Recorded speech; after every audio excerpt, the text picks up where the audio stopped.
Hi parents, thank you so much for joining me. We're going to be talking about back to school anxiety and how to support your child.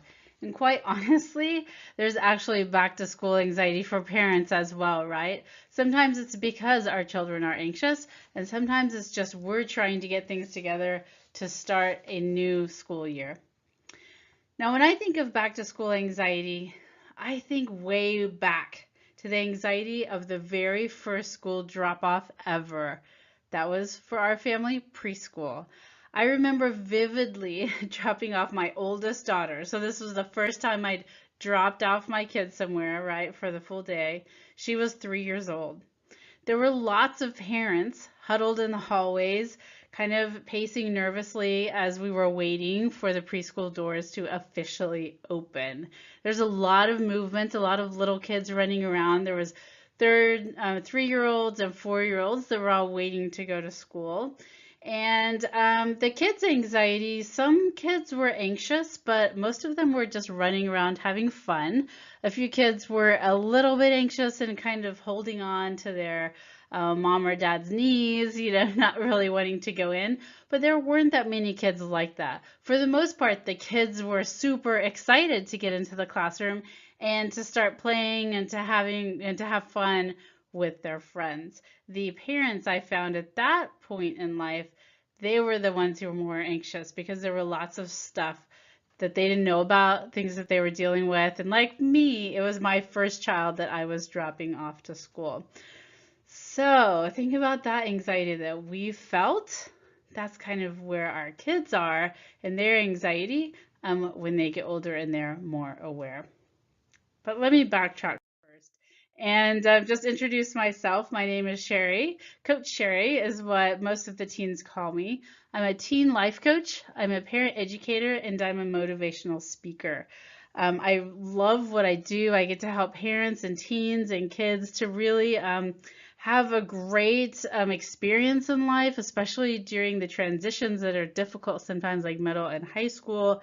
And I get to be there just to support the community in whatever way that the community needs support. That varies from year to year, I find. But it's a great privilege to work with parents and kids. I find that the stuff that I talk about as a parent educator is very helpful to me in my personal life because I have 3 daughters of my own. One of them just turned 20, so prior to this year, I had 3 teenagers under my roof. And it's great to learn new things and new skills as a parent all of the time. And I hope that I can give you some guidance and support today regarding back to school anxiety. So let's dive in. So imagine for moments, okay, that you're the one who's starting school. It's a new school year and you're walking up to the school and there's these 2 big blue doors made out of metal. A little bit imposing. Beyond these doors represents a whole new school year. It's a very different world compared to the summer months, right? So if you're a student standing at these blue doors, your heart is probably pounding, your nerves are rattled, your thoughts are racing. You may be excited, but you may also be scared. You may be nervous at the same time. You need support and guidance from your parents and teachers and staff to get you through this new school year. You don't really know what you need. You just know you need someone to be there for you. You don't know what trials and tribulations you're going to face in this next year, but you know that it won't always be smooth sailing. And if you were a student standing at these doors about to face a new school year, what might you be worried about? Take just a minute and think about that. What would you be worried about if you were a student standing at these doors about to enter either a new school or just a new school year?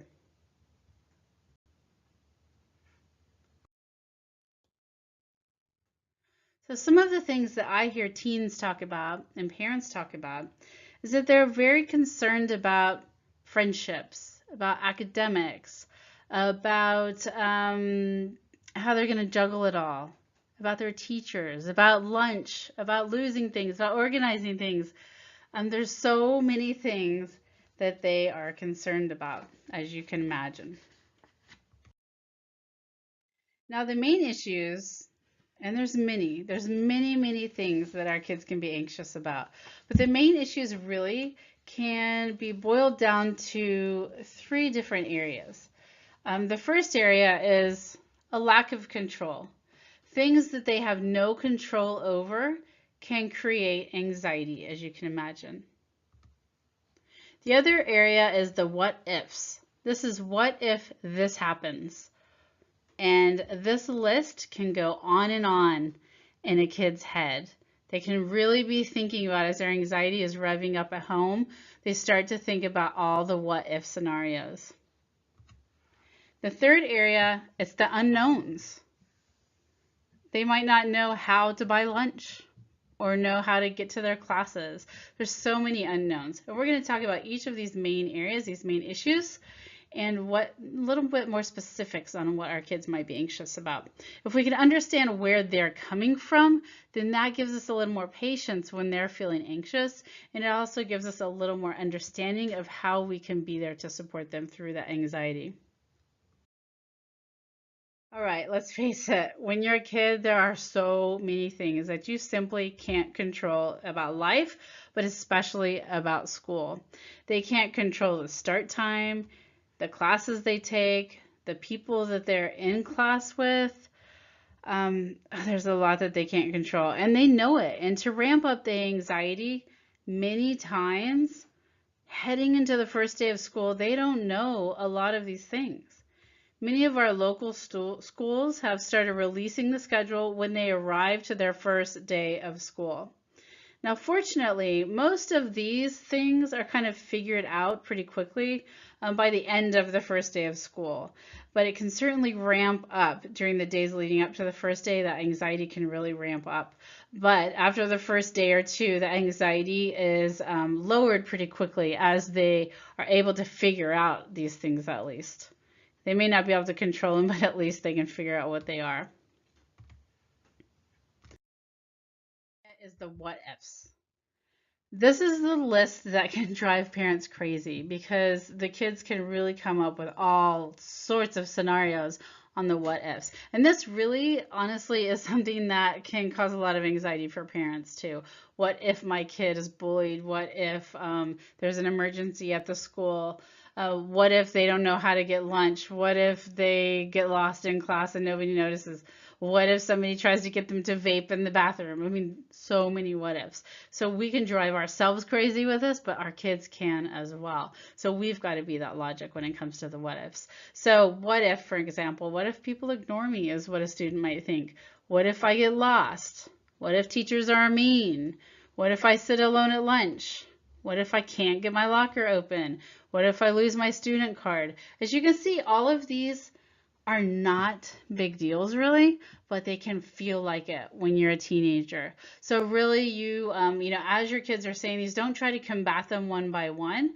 But if there is one in particular that they're kind of focusing on, let's say they say, I can't get my locker open, talk through that scenario with them. What do you do if you can't get your locker open? You can go tell the front desk, you can tell maintenance, you can, ask a friend if they can help you out.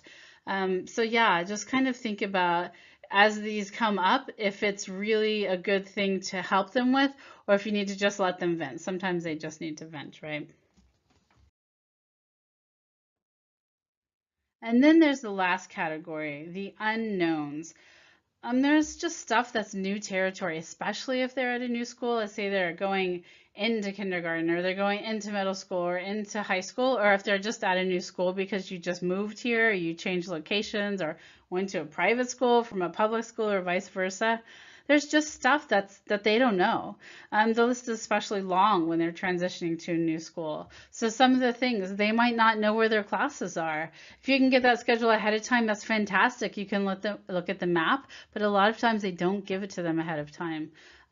Classes themselves, they don't always know what they're going to get on their schedule, and they don't know what teachers they're going to have. They don't know if their friends are going to be in their classes or if they even know the students. And they don't know how to buy lunch or how to open their locker. Like these things, as you can see, they're kind of overlapping the what ifs and the The first category, oh my gosh, I'm completely blanking on this. The things they can't control. Sorry, oh my gosh. So the things they can't control, the what ifs and the unknowns, they all kind of overlap, as you can see. It's just a little bit of a different perspective on them as far as how the anxiety creeps in for those. So what do the kids need from us?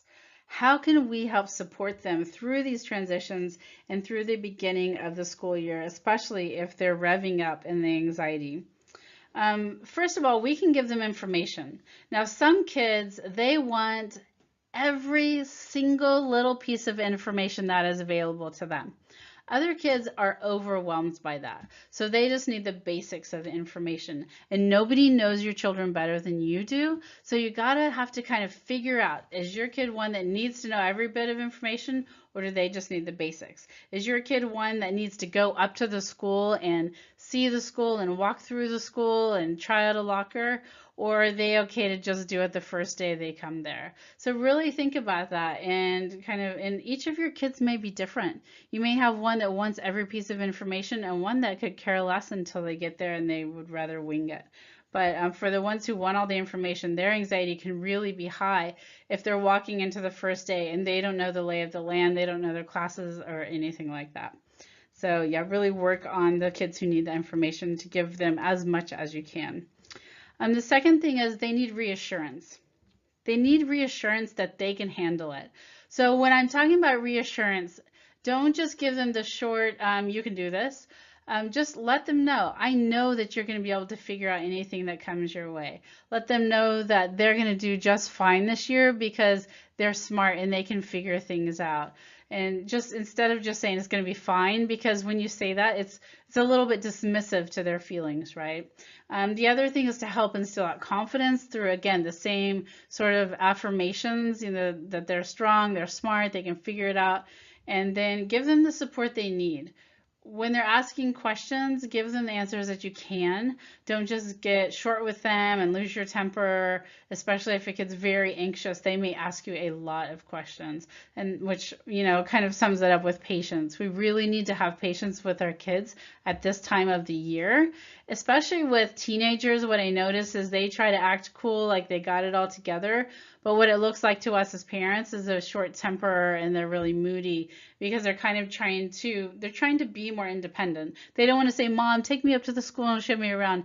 But that may be what they need, or that may be what they're craving, but they don't want to do that anymore. So just be patient with them and really offer them guidance and encouragement through, leading up to the first day and through the first few weeks for sure. So specifically to deal with the anxiety, there's a few things really that we should do for our children. And this goes for any situation where they're feeling anxious. But for the first few days of school, for the first week of school leading up to it, these are particularly important.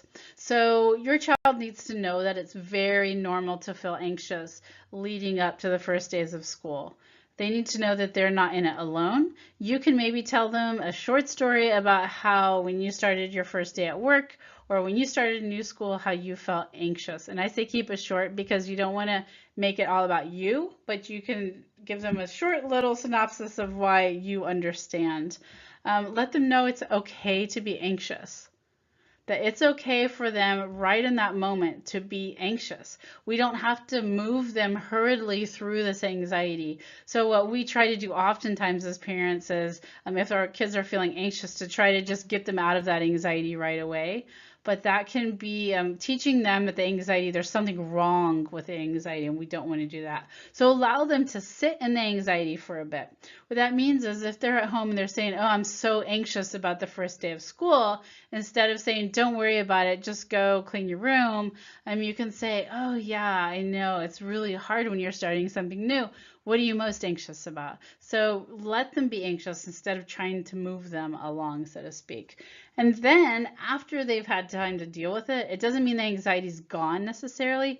Then find a way to move past it. So what they're learning is things that are new are going to make you anxious. And it's okay to be anxious. It's okay to acknowledge that anxiety. And then it's okay to go ahead and do the thing that's making you anxious. So the worst thing to do would be to say, oh, you don't have to go to the first day of school because you're too anxious. Because what you're saying to them is, yeah, you're right, you can't handle that because you're too anxious. And then the second day of school, it gets harder. And the third day of school, it gets harder if you've allowed them to stay home. Now, if your child is experiencing extremely high levels of anxiety, that's when it's time to get some outside help, to get some support. Whether it's a therapist or a life coach like me, it's your pediatrician. Pediatricians are usually the first stop. Really think about, is this a clinical anxiety where my child is bawling on the floor, stomach aches, headaches, doing anything possible to avoid going to school? There may be something else behind that. There may be some disorder that they're dealing with.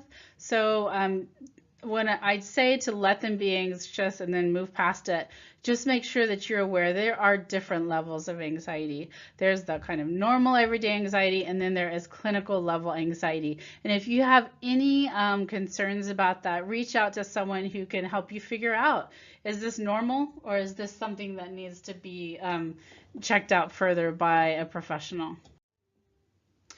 So also I want to remind you, the last thing that you want to do when your child is anxious is to get anxious right in there with them. Because what will happen is it's like the snowball effect. If your child is anxious and that makes you anxious, then you become anxious about your child getting anxious, and it's just this big snowball. And what will happen is the child picks up on the fact that you don't want them to be anxious. So when they're starting to feel that anxiety, they feel shame and they feel bad about making you worried. So it's just, it can get really, really bad.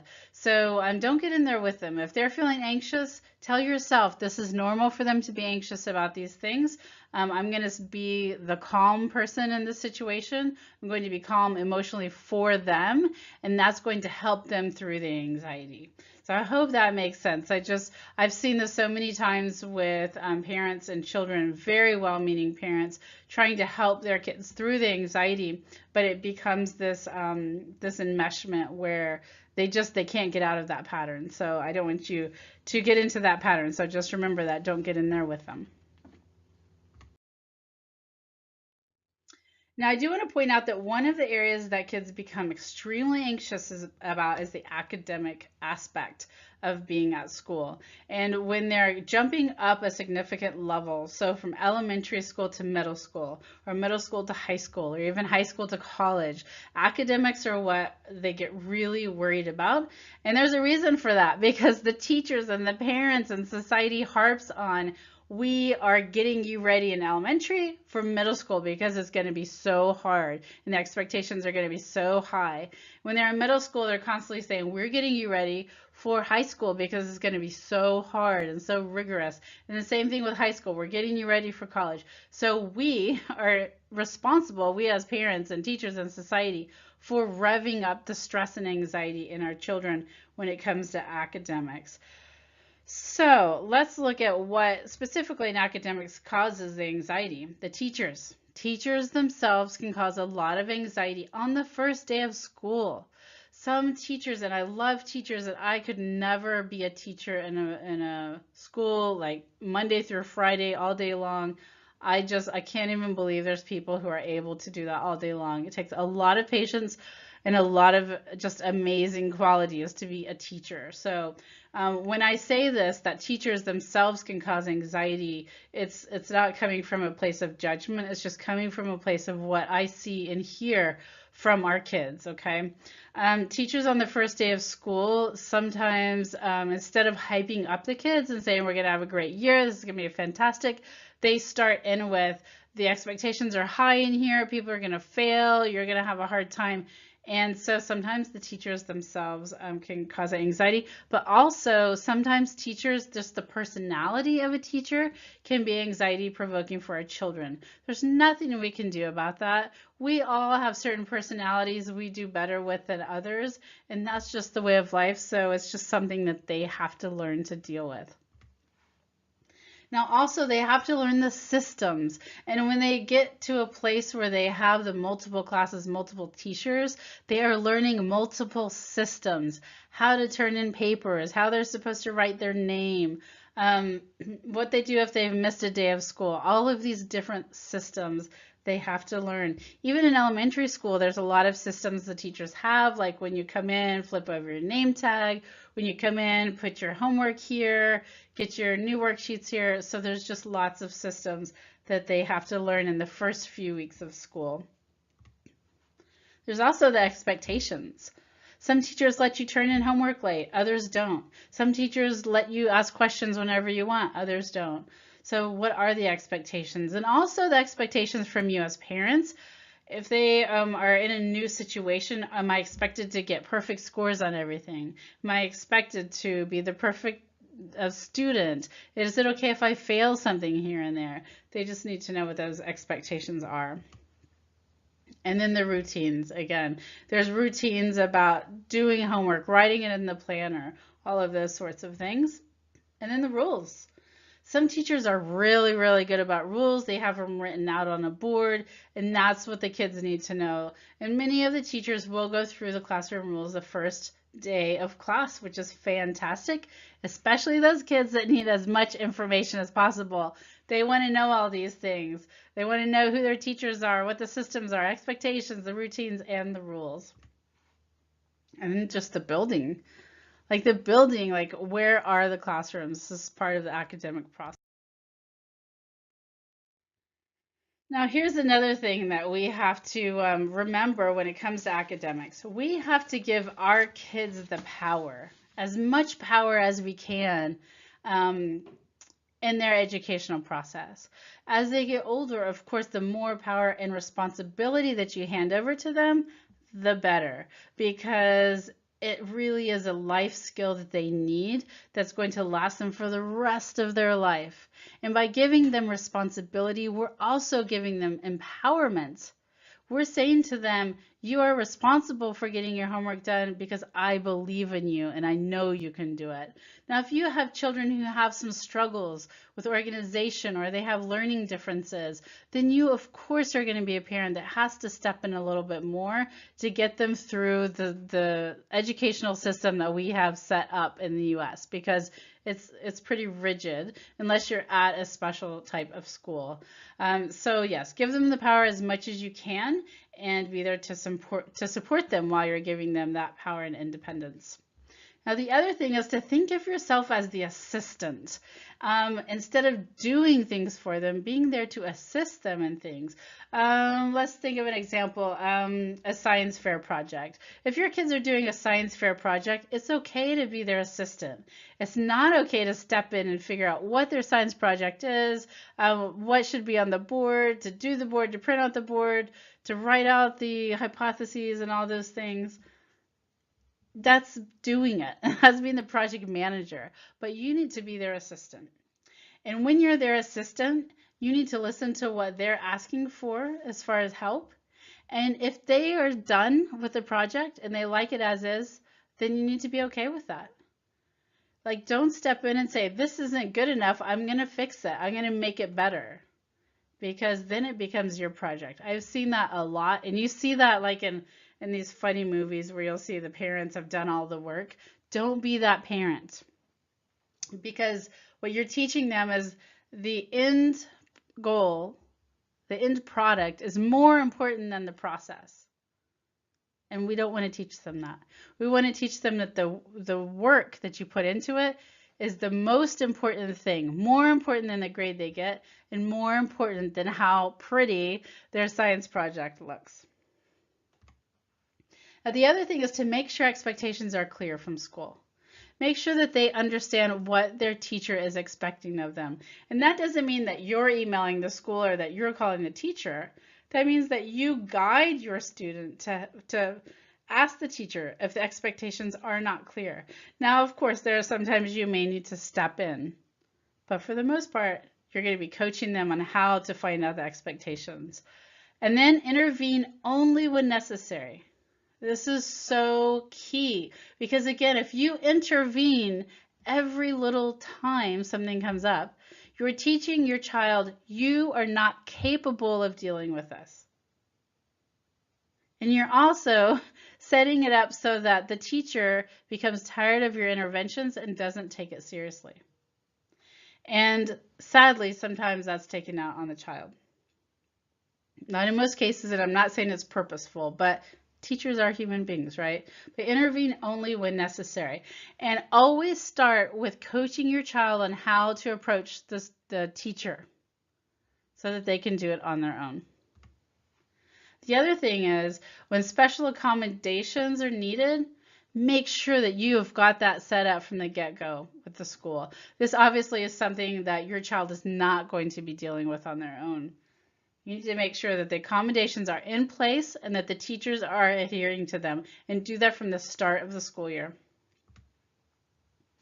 And have a point person at the school. Have the child, especially if your child has had any issues in the past, or if they have a lot of anxiety, have a point person at the school. Let them know who to go to if the anxiety is getting too high, or who to go to if they're being bullied, or who to go to if they need just to get out of the classroom.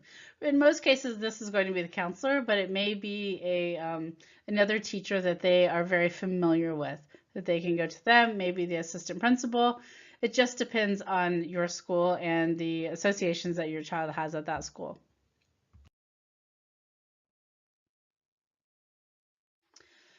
Okay, this social scene. Oh my gosh, this is one of the most difficult aspects to deal with as a parent. We have no control over how your child is accepted or not accepted at school. We just don't. We can't control who plays with them. We can't control who's mean to them. We can't control who they sit with. We just can't do it. The only thing we can do is to support our own kids and to teach them and guide them of how to deal with the issues as they come their way. So think of it like a soccer coach. If you're a soccer coach, you're going to be teaching the kids skills of how to make a goal, how to get the ball down the field. But the last thing you're going to do is to jump onto the field and to make the goal for them. You just can't do that. In the social scene, you can't do that. You can't make somebody be their friend. You can't make someone have a play date with them. You can't make someone stay friends if their friendship is breaking up. So all we can do is support them on the sidelines. So the things that are kind of freak them out is that the friend groups shift from year to year. In elementary, we see this, and we see it from a year-to-year basis. And the kids kind of, it just depends on whose class they're in, really. And then in middle school, there's a huge shift between elementary and middle school, a gigantic shift in friend groups. Some of it's geographical because kids go to different schools, but part of it is because interests change over, some hit puberty, some don't. Some stop playing sports, some start playing sports. The interests change and their friend groups change dramatically. And that's why we see a lot of social drama in middle school. The other area that causes anxiety is the social hierarchy. There becomes a hierarchy in middle school and high school. And the thing that makes it so anxiety provoking is nobody really knows the rules of it. It's not like you do X, Y, Z and then you're in this group. And people don't understand why they get dropped out of a group or added to a group. It's kind of crazy out there, guys. Then if you're the new kid on the block, that's even more difficult, especially at certain grade levels. And there's the feeling of left out, being left out. And today in the social media era, the feeling of being left out is exacerbated by social media. Even if your child is in a friend group, if few people out of that group go and do something and don't invite her or him, there's that fear of missing out and then feeling left out. And then there's cafeteria time. This is a dreaded time for middle school and high school. Elementary school is not as bad, although there's still some of it depending on how they kind of set up the cafeteria time. But the fear of being eating alone at cafeteria time at lunchtime is awful. And excuse me, when I'm coaching girls, this is one thing that comes up almost every time, is where are they sitting? How are they feeling in that group? And are they getting ostracized at lunchtime? So what do we do? How do we give them a better social scene for that year? The first thing I say is have a plan for making friends for that year. I don't care what age they are. Now, if they've got their best friend at their school in their class, you probably don't need to worry about this. But if there is a shift, like they're going to a different school or they're, just a big friendship shift that you can see happening, have a social plan. Who are they going to talk to the first day? Now, it may not be the name of a person. Let's say they're starting middle school. Explain to them that whoever they're sitting with at their table or next to them in their desk, they should talk to them. Don't have these like crazy rules in their head that they aren't allowed to talk to someone because they've never talked to them or they might not remember them or they're too popular or whatever. Forget about those rules. So talk to them about who they're going to talk to. And if you have some shy kids or kids who are a little bit more socially awkward, come up with some specific conversation starters with them. Ask them, what would you say to someone that you don't really know in a new class? How could you talk to them? Now, what I find with a lot of kids is they'll sit down at a table, nobody knows each other, and they all just kind of look around. So to teach them the skill of being the person that kind of brings the table together, that's a really great skill to have. And it can give them confidence going into that first week of what they're going to say and who they're going to say it to. And then what are they going to do at lunch? How are they going to make sure they have a group to sit with? What I say is ask somebody in the class that you have right before lunch, hey, do you mind if I sit with you at lunch? Can I come find you? Or walk with that person to lunch. What I find is many of the social patterns are established in the first few weeks of school. So the sooner they can find a group to hang with or that they can find a single friend to hang out with, the better it will be for them. The easier it will be. Because if they wait 4 weeks into the school year, everybody has their patterns established. Now that doesn't mean that there's no hope. It just means it's going to be more difficult, okay? Sorry, I forgot to do all these. Oh, the other thing is to have get-togethers at your house. Like even, this goes for any age group. Have get-togethers at your house. Have people over to your house for something fun, watch a movie, have pizza, whatever it is. And this is really great for middle school, high school, and even elementary school to have it scheduled the first week. That first Friday of school, have people over to your house. Again, it's setting patterns early on. The next thing is to encourage after-school activities. This is a way that your kid can bond with other children that they might not have access to during the school day. And then be patient. I know some parents get really antsy with their kids. Why aren't you making friends? Why aren't you talking to more people? Why aren't you having people over? Trust me, your kid is feeling that anxiety. So we need to be patient with them as they are trying to make new friends. So parents, we've got a little anxiety when we end up at school, right? We want to connect or we need to connect to other parents.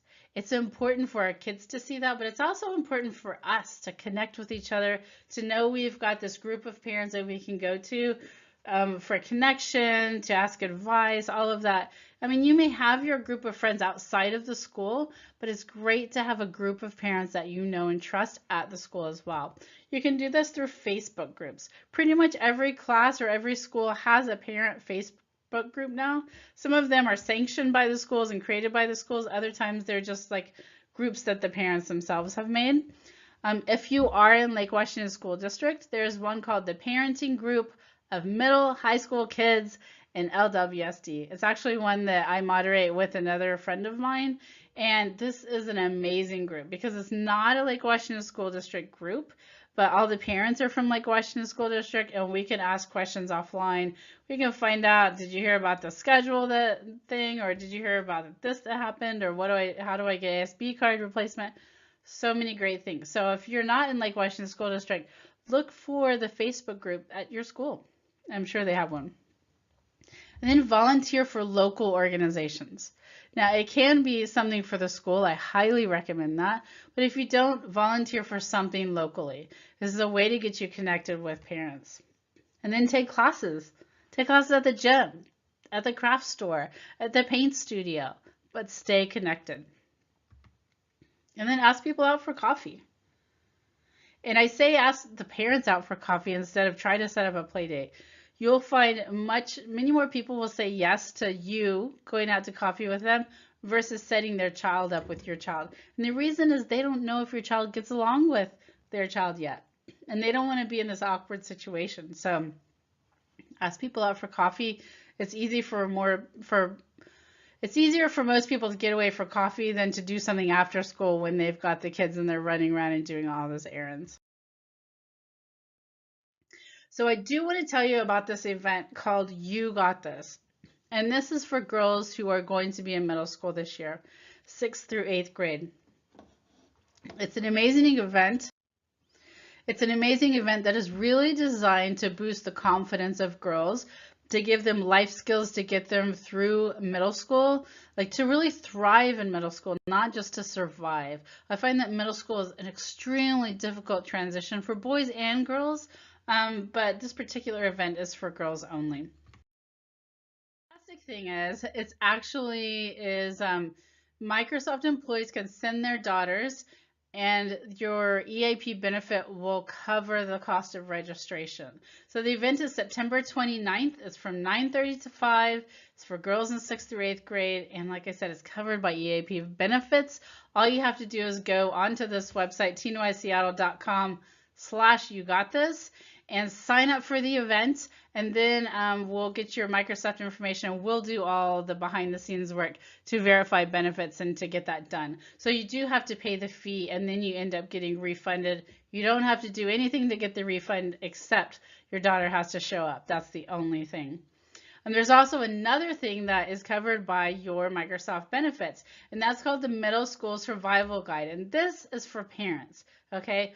5 experts talk about parenting a middle schooler, and this is on the EAP website. You can find it. There's a link somewhere. I don't have it exactly, but when you go to the EAP, your MS Cares website, you can find the link to get the Middle School Survival Guide. It's an online thing, and you get immediate access. It is a fantastic course. It's kind of TED Talk style. It's 20, 30-minute little segments about things like having the drug and alcohol talk, talking about sex, talking about communication with your kids, social media, things like that, just safety in general. It's a really great course. So these 2 things are a fantastic benefit that's available to you through your Microsoft benefits. So if anybody has any questions, please feel free to email me. Let me know what this. Happy to get back to you. Sheri at teenyseattle.com, or you can go on my website and you can schedule a complimentary 30-minute parent consultation with me. We can talk about what's going on with things, if you need some advice, and also if you have a daughter that you feel like needs a little bit more support. There's not clinical stuff going on. She doesn't need a therapist. I love what I do. I'm a teen life coach, and I work with girls ages 8 to 18. I really focus on friendship issues, and I focus on anxiety before it gets clinical so that we can create some better patterns. And I help the girls to bolster their confidence, and we just have a really great time. I'm a teen life coach, but also I'm like a mentor and a cheerleader for your daughter. When they start pushing you away, which is totally normal, I'm kind of your extra set of eyes and ears. Not that I report back to you, but I can be there also as a support system for your daughter and for you as well. So to wrap it up, I just want to go back to those big blue doors for one more minute. My hope is that you have some new tools to put into your parenting toolbox that are going to allow your child and you to step up to those big blue doors with just a bit more confidence and reassurance that you can not only survive this new school year, but you will thrive. Parents, you got this.